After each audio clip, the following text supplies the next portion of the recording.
on va aller en fait, euh, on va voir en fait, parce que c'est important de savoir, parce que comme j'ai fait la dernière vidéo par rapport à ce qui s'est passé en Afrique de l'Est, j'ai fait la vidéo par rapport à ça, si vous partez sur ma page Grand Purificateur, vous allez voir. Et vous allez comprendre que Eli, moi j'ai dit qu'Eli en fait c'était un terroriste, parce que si vous remarquez en fait ce qui se passe en fait en Afrique de l'Est, vous voyez par exemple en Éthiopie, au Soudan, tous ces pays-là en fait, c'est une zone en fait qui est tellement à risque en fait. C'est une zone qui est tellement convoitée, il y a tellement de guerres là-bas, parce qu'il y a des trésors, c'est pas pour, on ne vient pas faire la guerre parce qu'il faut faire la guerre. Donc vous allez voir qu'au cours d'une guerre, il y a ce qu'on appelle des trêves, donc il y a des temps de repos. Et puis parfois, il y aura également des négociations. Il y aura, par exemple, ceux qui vont prendre le titre de terroriste ou bien d'opposants vont se rencontrer, en fait, vont aller rencontrer, en fait, le chef du gouvernement. Ils vont essayer de parler pour voir comment on fait pour calmer la situation et ainsi de suite. Donc, nous allons vous donner les détails, en fait, tout au long de ce partage. Donc, alors, on va aller sur la première étape, en fait. On va aller la trêve entre le gouvernement, le chef du gouvernement et Élie le prophète terroriste, parce que c'est comme ça que moi je l'appelle. Bien qu'ils disent le prophète Élie, moi c'était un terroriste en fait, c'était un opposant, c'était un rebelle. Est-ce que vous comprenez? C'est comme ça qu'on appelle ces gens, parce que le gouvernement, quand il y a une personne qui se soulève, soi-disant, et vous allez remarquer que ce genre de personnes sont toujours financées par des mains obscures, donc les gens de l'extérieur. Parce que ceux-là aussi, ils voient en fait les trésors qui sont là. Parce que si, par exemple, l'opposant réussit à faire tomber le gouvernement, eux aussi, ils auront en fait leur part dans le gâteau. Est-ce que vous comprenez? Voilà. Alors, mais pour vous mentionner, pour parler en fait de la trêve, on va d'abord faire le rappel de ce que j'ai de la vidéo que j'ai eu à faire. Pourquoi est-ce qu'on est arrivé à faire une trêve? Pourquoi est-ce que la guerre est arrivée? Est-ce que vous comprenez? Voilà pourquoi on va faire le rappel. Donc, dans cette zone de l'Afrique de l'Est, il y a ce qu'on appelle, vous allez voir, j'ai parlé en fait de la crise, des problèmes, des conflits géostratégiques en fait. Est-ce que vous comprenez? Donc, il y a en fait dans cette zone-là, il y a une crise, ces gens-là en fait subissent généralement une crise climatique. Parce que le climat est tellement rude là-bas, ils font beaucoup de mois là-bas sans pluie, donc c'est souvent rude pour pouvoir faire l'agriculture et généralement il y a la malnutrition de ce côté-là et tout et tout. Et en plus avec la guerre, vous voyez ce que ça va encore engendrer, une crise alimentaire également. Donc voilà. Donc la crise climatique suivie d'une crise alimentaire due à la guerre. Voilà pourquoi je vous ai amené en fait dans Genèse chapitre 11. C'est ce que j'avais dit, Genèse chapitre 11, verset 6. Il est dit, ils ont le pouvoir parce que ces codes, que ces éléments de réponse que je vous apporte là vont permettre d'en déduire, de vous permettre de déduire en fait ce qui s'est réellement passé dans cette scène, dans cette histoire en Afrique de l'Est, selon ce qui est mentionné dans les Bibles classiques. Bien qu'ils vont venir écrire avec des codes, mais nous allons décoder cela. Zola, en fait, c'est tellement parce que soit il ne maîtrise pas l'histoire, soit il ne maîtrise pas, et il est venu écrire à sa manière pour pouvoir venir toujours escroquer les gens. Est-ce que vous voyez? Voilà. Il est dit ici que ils ont le pouvoir de fermer le ciel afin qu'il ne tombe point de pluie pendant les jours de leur prophétie, et ils ont le pouvoir de changer les eaux en sang et de frapper la terre de toute espèce de plaie chaque fois qu'ils le voudront. En fait, en fait,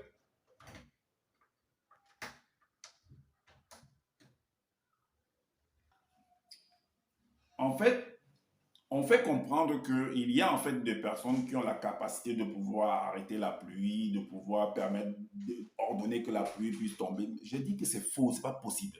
Il n'y a pas une créature sur cette terre qui peut demander à la pluie de ne pas tomber. Non, c'est pas possible. Alors, et également, il est dit dans Proverbe 28, Proverbe chapitre 28 au verset, il est dit dans Proverbe chapitre 28 au verset 3. Il est dit que un homme pauvre opprime les misérables. Un homme pauvre qui opprime les misérables est comme une pluie violente. Est comme une pluie dont le compare à une pluie violente qui fait manquer du pain.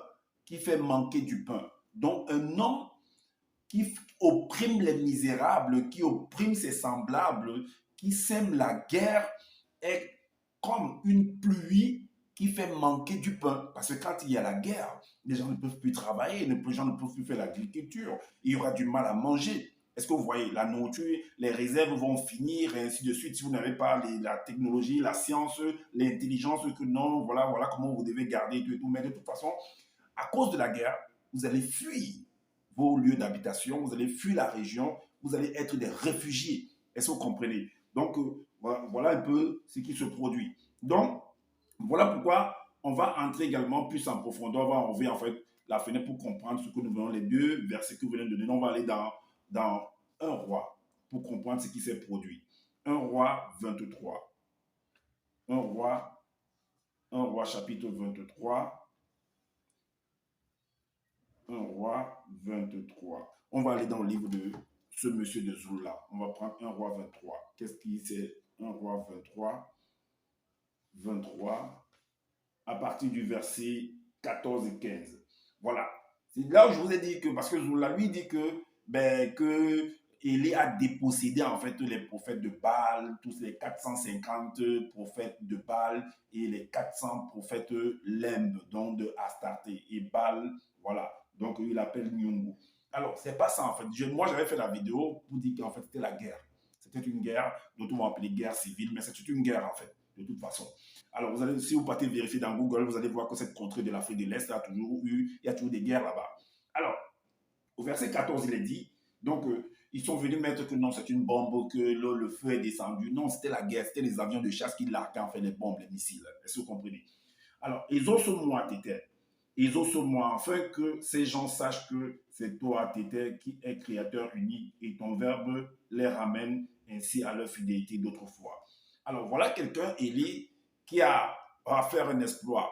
Gardez ça entre parenthèses. Qui a fait un exploit, ils appellent ça miracle. Il va parler à soi-disant à son créateur, ou bien c'est Loba, ou bien c'est qui, comment vous appelez.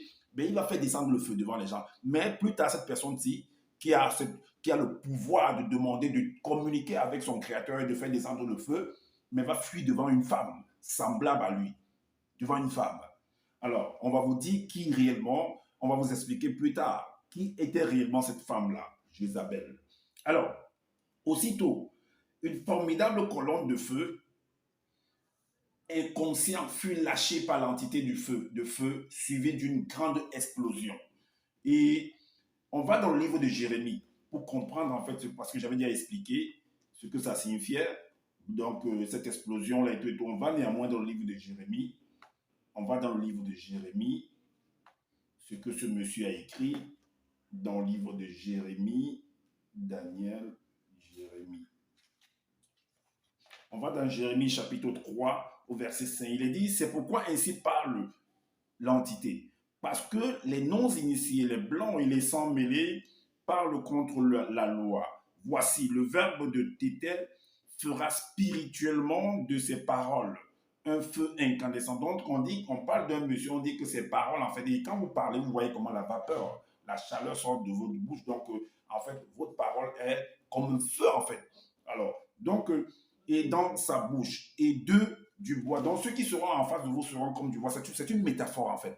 Donc, vous allez voir que la personne est seule et que le bois, en fait, c'est beaucoup de morceaux. Donc, on va symboliser ça par des hommes et on va mettre, en fait, le feu par la parole. Et le bois, il dit ici que, et du bois que ce feu dévorera spirituellement. Maintenant, on va aller dans Origine, chapitre 20, au verset, Origine 20, au verset, Origine 20, au verset 24. Il est dit que, alors, c'est alors que l'entité des châtiments en charge du domaine de la nature apparut et fit tomber du ciel sur Wéa et ses pères dans Sodome et Gomorrhe une terrifiante pluie de soufre enflammé de feu incandescent. Alors, qu'est-ce que ça signifie tout ça? Voilà pourquoi on va aller également dans Apocalypse chapitre 13 au verset 3. Voilà la révélation de ça, pour nous montrer encore que c'était une guerre, c'était une bataille.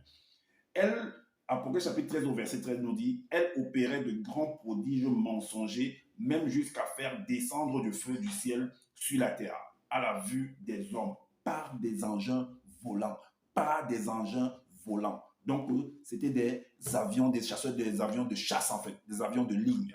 Est-ce que vous comprenez? Maintenant, on va assister également à la rencontre, en fait, du chef du gouvernement et du chef terroriste qui est le prophète Élie. Donc, pour parler de la trêve, en fait, parce qu'il y a eu la guerre et tout, donc ça fait qu'il y a pénurie de nourriture et en plus, nous sommes dans la période sèche, en fait. Est-ce que vous voyez, il n'y a pas de pluie, ainsi de suite. Donc, il y a des déplacés de guerre, il y a des réfugiés. Donc, ça fait que nous-mêmes, nous n'arrivons plus à bien manger.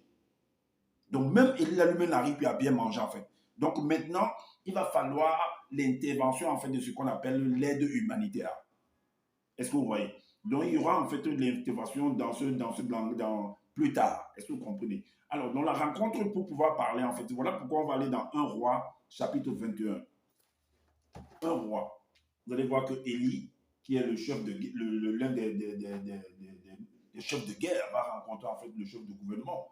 Donc, voilà, qui est, on l'appelle Mola, qui est Akab dans les Bibles classiques. Dans 1 roi, chapitre 21, au verset 1 et 2, il est dit que, alors, de nombreux jours s'écoulèrent et l'entité s'adressa à Abel, la troisième année en ces termes. Va te présenter devant Mola, l'entité des saisons va envoyer la pluie dans le pays. Donc il va dans le pays. Mais parti pour se présenter devant Mola. La famine s'aggravait alors à Enomodongo, en Samarie. Donc la famine s'aggravait là-bas. Donc il y avait de la famine. Donc il allait se présenter, c'est parce qu'il y avait également la famine qui s'aggravait à cause de la guerre. Donc il faut faire une trêve. Il faut qu'on nourrisse les populations. Est-ce que vous voyez? Donc on va demander de l'aide humanitaire. Donc là, mais on nous fait comprendre que non, c'est parce que, soi-disant, ben, va lui dire que non, ben, la pluie va revenir. Donc, comme quoi, Élie avait empêché, avait dit qu'il ne devrait pas pleuvoir. Maintenant, il vient dire que non, la pluie, bon, je vois que vous souffrez trop, la pluie va descendre maintenant. C'est faux, ça. C'est faux. On vous a bien dit que, en fait, dans Apocalypse chapitre 11, verset 6, en fait, c'est une métaphore, en fait, que l'homme se comporte, en fait, il a le pouvoir d'arrêter la pluie, il a le pouvoir de décider de fermer le ciel ou d'ouvrir le ciel. Et on vous a dit également dans Proverbe 28, verset 3, que ben, l'homme, en fait, un homme qui opprime en fait des misérables est comme une pluie qui fait manquer du pain. Est-ce que vous voyez? Ce sont des métaphores. Il faut savoir, parce que je fouille. Et voilà pourquoi je peux vous apporter en fait ces éléments de réponse. Décoder en fait ce qu'ils ils sont venus écrire. Tout simplement. Alors, on va dans le livre de Lévitique. On va dans Lévitique, chapitre 26. Puisque là, on dit que Ben a venu annoncer que la pluie devait tomber et que. Mais est-ce que quand la pluie tombe, puisqu'il y avait la famine dans le pays, la famine était très grave. Donc vous pensez qu'aujourd'hui, la pluie, bon, il va faire tomber la pluie. Et quand la pluie va tomber aujourd'hui là, et la nourriture va pousser, vous imaginez ça? Parce qu'on dit la famine était grave, que non, il est venu annoncer la pluie et tout, machin, tout. Vous allez voir la suite, puisqu'il a demandé à l'autre plus tard de manger et tout ça. Bon, on va voir ça plus tard. Donc, est-ce que quand la pluie va descendre aujourd'hui, les récoltes vont pousser? La famine était grave. Combien de temps va faire si tu as fait des récoltes et en plus tu sors de la guerre et tu vas planter les récoltes pendant combien de temps pour que ça puisse pousser maintenant, germer? En combien de temps? Mais vous pensez que c'est comme ça? Analysez. Alors, il est dit dans Lévitique 26 au verset 4 que Lévitique chapitre 26 au verset 4, au verset 26 au verset 4, il est dit, je vous enverrai des pluies en leur saison. Je vous enverrai des pluies en leur saison. La terre donnera ses produits et les arbres des champs donneront leurs fruits. Mais est-ce que c'est aujourd'hui? Et c'est à l'aise. Il y a du temps que ça passe. Il y a des mois pour que les récoltes puissent apparaître. Est-ce que vous voyez? Alors, la suite, on va également dans Ézéchiel, chapitre 4.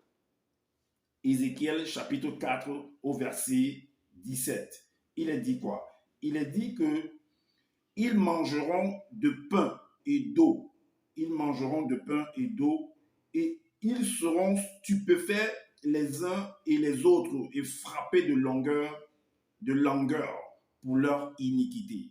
c'est normal à cause des deux ordres-là. Donc, vous aurez du mal, vous aurez de manger même du pain, ben, ce ne sera même pas suffisant, vous ne serez pas rassasié.